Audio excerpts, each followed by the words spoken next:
Bismillahirrahmanirrahim. Assalamualaikum warahmatullahi wabarakatuh. Kembali lagi pada mata kuliah sumber daya laut tropis, dan hari ini kita akan membahas tentang pengaruh manusia dalam lingkungan. Bagaimana sih peran manusia terhadap lingkungannya? Kalau kemarin kita telah bahas berkaitan dengan interaksi makhluk hidup dengan lingkungannya yang secara luas, ya, dalam hal ini kita akan membahas tentang manusianya saja ketika menghadapi atau berinteraksi dengan lingkungan. Apa yang terjadi sebelum itu kita harus mengetahui dulu manusia itu apa atau potensi manusia itu apa. Dalam beberapa literatur saya coba lihat ya, intinya bahwa manusia merupakan makhluk sosial yang selalu berinteraksi, yang memiliki potensi akal dan pikiran dalam mengembangkan kehidupan. Jadi, yang membedakan manusia dengan makhluk yang lain adalah akal dan pikiran tadi. Maka dengan akal itulah manusia dapat mengembangkan, ya, dapat memberikan kemanfaatan dan juga dapat memberikan kerugian bagi lingkungan. Nanti kita akan bahas berkaitan dengan interaksi apa yang dilakukan oleh manusia terhadap lingkungannya. Yang pertama kita perlu tahu manusia itu apa ya. Tadi yang memiliki potensi akal dan pikiran. Manusia juga merupakan makhluk yang dapat memberikan kebaikan dan keburukan bagi lingkungan, karena manusia memiliki nafsu ya. Dengan nafsu itulah manusia bisa serakah dalam memanfaatkan lingkungan, juga bisa bijaksana dalam mengelola lingkungan.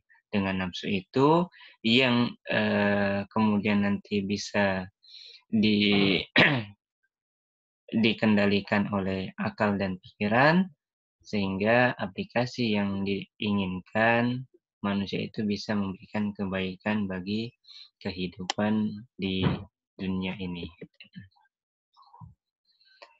Lalu bagaimana potensi manusia ya dalam firman Allah Subhanahu wa taala, ini saya ambil atau kutip di dalam Al-Qur'an karena saya tidak melihat kitab yang lain, saya hanya melihat kitab Al-Qur'an sehingga saya kutip sedikit ya tentang manusia di dalam Al-Qur'an. Yang mana dikatakan di dalam Quran surat Al-Baqarah ayat 30 bahwa ingatlah ketika Tuhanmu berfirman kepada para malaikat, sesungguhnya aku hendak menjadikan seorang khalifah di muka bumi. Mereka berkata, mengapa engkau hendak menjadikan khalifah di bumi itu? Orang yang akan membuat kerusakan padanya dan menumpahkan darah. Dan di selanjutnya ini Allah menyampaikan bahwa interaksi yang terjadi antara para malaikat dan Allah, kemudian Allah tutup dengan bahwa Allah yang lebih mengetahui daripada kamu. Sehingga memang manusia ini memiliki ya nafsu tadi ya, memiliki kehendak untuk melakukan kerusakan.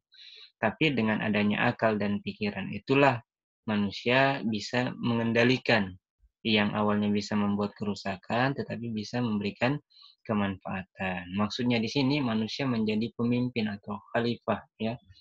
Pemimpin di muka bumi untuk mengendalikan apa yang dikendalikan lingkungan tadi agar pemanfaatannya dapat lebih baik, dapat berkelanjutan sehingga bisa dimanfaatkan oleh anak cucu kita juga. Misalkan nanti pengelolaan minyak dan gas ya. Karena ini sumber daya alam yang tidak dapat pulih, maka harus dimanfaatkan dengan sebaik-baiknya. Atau kalau hutannya, hutan itu bisa dimanfaatkan secara berkelanjutan setelah ditebang ya harus bisa ditanami kembali. Misalkan kalau hutan kita luasnya 5 juta hektar ya, maka pemanfaatan yang berkelanjutan itu harus dimanfaatkan misalkan 10.000 hektar dulu ya. Kemudian setelah ditebang baru ditanamin. Sehingga nanti 20 tahun ke depan yang kita baru tanamin ini bisa dikelola kembali. Nah, karena kalau 20 tahun ya sudah bisa menjadi pohon yang besar yang bisa dimanfaatkan. Bayangkan kalau hanya 10.000 kita ambil, 10.000 itu bisa sampai, puluhan tahun baru bisa, bahkan ya lebih ya, dari 5 juta hektar itu bisa dimanfaatkan. Padahal nanti 20 tahun kemudian kita bisa manfaatkan yang telah kita tebang tadi lalu kita tanam. Itulah, pengelolaan secara berkelanjutan. Nah, pengertian lingkungan yaitu, segala sesuatu yang ada di sekitar manusia yang mempengaruhi perkembangan kehidupan manusia, baik langsung maupun tidak langsung. Lingkungan bisa dibedakan menjadi lingkungan biotik dan abiotik, terdiri dari unsur hayati, sosial, budaya, dan fisik. Jadi lingkungan ini ada 2, biotik dan abiotik. Biotik itu yang termasuk adalah makhluk hidup, berarti kita berhubungan dengan manusia, hewan, tumbuh-tumbuhan, dan yang lain sebagainya. Sedangkan abiotik itu adalah makhluk tak hidup ya, misalkan tanah ya, udara, kemudian tambang, minyak dan gas dan seterusnya. Itulah, lingkungan yang tak hidup, yang itu nanti dikelola oleh manusia. Makanya interaksi, lingkungan dengan manusia. Dalam hal ini adalah pengaruh ya, manusia dalam lingkungan. Apa pengaruh manusia di dalam lingkungan? Tinggal nanti dilihat bagaimana pemanfaatan lingkungan oleh manusia. Apakah secara berkelanjutan atau bijaksana tadi, atau pemanfaatannya, berlebihan atau rakus sehingga tidak disimpankan untuk anak cucu nantinya, tetapi dimanfaatkan langsung sekaligus. Nah, makanya itu yang perlu dikendalikan. Disitulah peran manusia untuk mengelola lingkungan tadi. Karena manusia sebagai pusat pengembangan ilmu pengetahuan yang harus mampu mengelola ya, dan memanfaatkan atau mengendalikan sumber daya yang ada. Misalkan di sini adalah sumber daya laut tropis yang kita bahas. Nah, pemanfaatan itu untuk meningkatkan kreativitas, inovasi, dan mampu meningkatkan kesejahteraan manusia. Kita lihat gambar di samping, itu bagian dari pengelolaan, lingkungan yang baik. Misalkan yang sudah ada, disiapkan oleh alamnya, kemudian dikelola oleh manusia. Kalau yang gambar di bawah misalkan ya, pantai, itu kan sudah bagus, tinggal dikelola oleh manusia, dijaga kebersihannya sehingga bisa dijadikan sebagai tempat pariwisata dan juga bisa menguntungkan.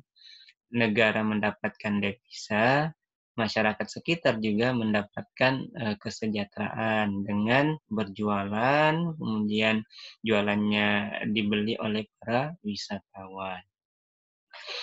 Atau kita lihat keindahan gunung misalkan ya, bisa juga jadi tempat wisata mendaki sehingga bisa memberikan peluang-peluang kesejahteraan bagi masyarakat sekitar, termasuk pengelolaan tambak misalkan ya, ketika pengelolaan tambak itu secara berkelanjutan, artinya tidak menebang, hutan secara liar, hanya di bagian sekitar sungai saja, maka itu juga bisa memberikan penghasilan yang, meningkat ya. Termasuk ini ya, pembangunan, eee, museum ya, museum yang dibawa itu untuk, mempersiapkan atau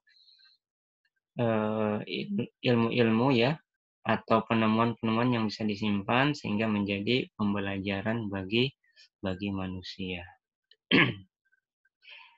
Nah, arti penting lingkungan bagi manusia setidaknya ada 5 yang saya sampaikan. Lingkungan merupakan tempat hidup manusia, lingkungan memberikan sumber-sumber penghidupan, lingkungan mempengaruhi sifat, karakter, dan perilaku manusia, lingkungan memberi tantangan bagi kemajuan peradaban, manusia memperbaiki, mengubah, bahkan menciptakan lingkungan.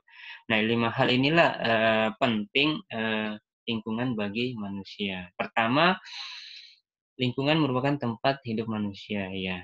Jelas sekali, manusia bercocok tanam, manusia membuat pemukiman, rumah, dan seterusnya. Lingkungan memberi sumber-sumber penghidupan, ya. Jelas juga, karena misalkan ada minyak dan gas tadi, batu bara, itu kan sumber penghasilan manusia ketika dikelola oleh negara, dikembalikan kepada masyarakat, ya. Dalam hal ini bantuan, subsidi, dan seterusnya. Kemudian misalkan ditarakan saja pengelolaan kawasan konservasi mangrove dan bekantan. Nah, itu kan menjadi tempat pariwisata, orang berkunjung bisa mendapatkan, sumber-sumber penghasilan. Lingkungan, mempengaruhi sifat, karakter, dan perilaku manusia. Yang jelas, lingkungan yang baik akan merubah sifat dan karakter manusia menjadi baik. Misalkan kalau berada di lingkungan yang, orang-orang berpikir, eee, parsial saja dalam memanfaatkan lingkungan, ya maka dia akan memanfaatkan lingkungan secara rakus ya, secara tidak terkendali. Misalkan memanfaatkan hutan yang banyak, dibabat habis, kemudian kayunya diambil dan dikelola, tidak ditanam kembali. Nah itu, yang mempengaruhi sifat manusia, maka manusia menjadi rakus. Kalau dalam hal ya, perilaku manusia yang, baik, ya misalkan bersama orang-orang yang baik, maka pemanfaatan, lingkungan juga bisa baik. Kalau dia orang, ilmuwan misalkan, pemanfaatannya secara berkelanjutan, ya tadi yang saya sampaikan, memanfaatkan hutan, tidak dibabas habis, tetapi dibagi-bagi bahwa, eee, 20 tahun ke depan yang sudah ditebang itu bisa dimanfaatkan kembali. Lingkungan memberi tantangan bagi kemajuan peradaban manusia, jelas ya. Sampai saat ini kalau kita melihat sejarah kehidupan manusia mulai dari, 1.0 hingga hari ini, 4.0 ya, atau, eee 4.0 ya. Jadi sampai pemanfaatan digital itu juga pemberian dari, kemajuan peradaban manusia yang juga bersumber dari lingkungan. Misalkan pertama ditemukannya uap, kemudian berkembang menjadi, mesin, kemudian mesin dikendalikan oleh manusia, dan sekarang tuh berusaha mesin ya tidak dikendalikan lagi oleh manusia, dia bisa, eee bergerak sendiri. Misalkan kalau kita melakukan pembayaran di, bus ya, tinggal menempelkan kartu itu sudah selesai. Jadi tidak perlu lagi ada penjaga karcis di situ ya. Itu, kemajuan.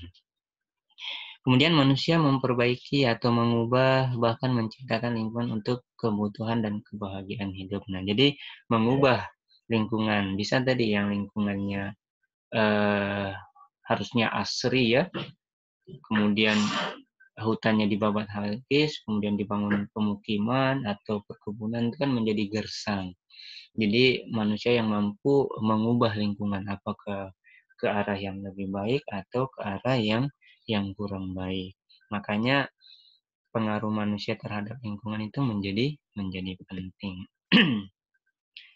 Kemudian upaya pengelolaan lingkungan. Setidaknya dalam hal ini kita mengelola lingkungan seperti apa? Yang pertama meningkatkan kemandirian. Dalam hal bagaimana kita meningkatkan kemandirian, keberdayaan masyarakat dan kemitraan? Ya dengan mengikut sertakan ya, adanya sosialisasi, adanya pelatihan bagaimana, meningkatkan kemandirian khususnya di bidang kemasyarakatan ini ya, belum di bidang yang luas ya. Jadi misalkan, penanaman kembali tadi ya, pohon yang sudah gundul, nah itu berkaitan dengan kemandirian. Atau membuat, kalau di perikanan tuh membuat produk-produk misalkan dari hasil tangkapan ikan dibuat produk, mau buat produk, keripik misalkan dari ikan bandeng ya, atau membuat sabun dari, rumput laut. Nah itu pengembangan kemandirian. Menumbuh kembangkan kemampuan dan kepeloporan masyarakat ya. Kemampuan masyarakat apa yang perlu kita kembangkan, yang perlu kita, eee sebarluaskan ya, atau kita tingkatkan kreativitasnya. Ya tergantung di masyarakat sekitar, kalau di Pantai Amal karena pemanfaatan rumput laut, itu bisa dikembangkan untuk menjadi kesejahteraan masyarakat. Tidak hanya dijual kering, tetapi bisa dibuat produk untuk, menumbuh kembangkan tadi kepeloporan masyarakat. Yang ketiga ya menumbuhkan kreativitas masyarakat. Ya dengan adanya potensi tadi, maka harusnya masyarakat bisa meningkatkan kreativitas. Pengolahan, ikan misalkan tidak hanya dijual ikan di pasaran, tetapi perlu dikelola.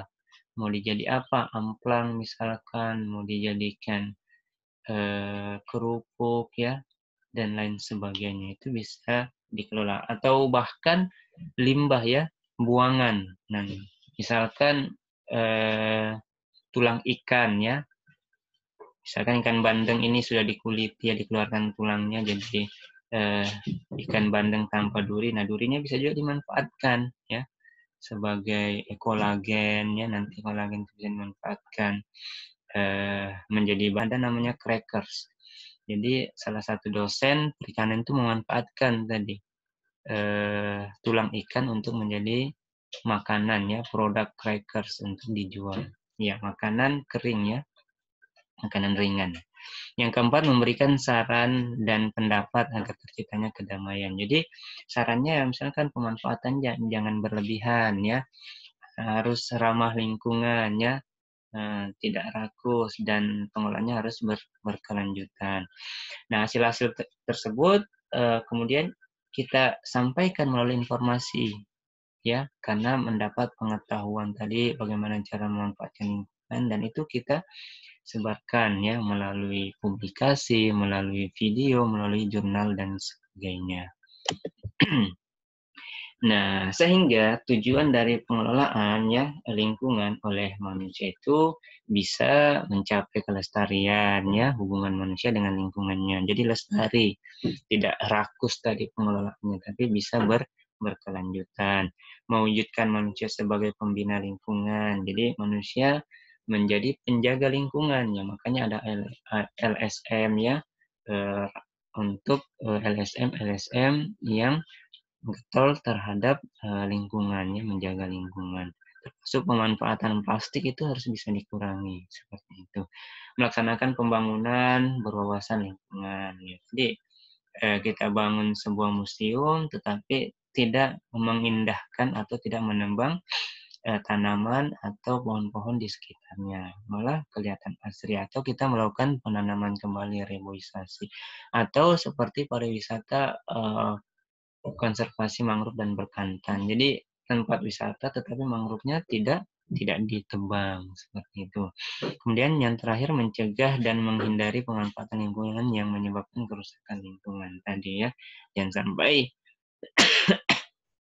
kita memanfaatkan lingkungan secara berlebihan sehingga mencemarkan, merusak ya lingkungan yang ada. Lalu bagaimana hubungan antara lingkungan dengan kesejahteraan? Jadi hubungan lingkungan dengan kesejahteraan itu memberikan makna bagi manusia dalam rangka memenuhi kebutuhan hidup. Lingkungan memberi sumber kehidupan dan terkadang dapat menjadi sumber kerusakan.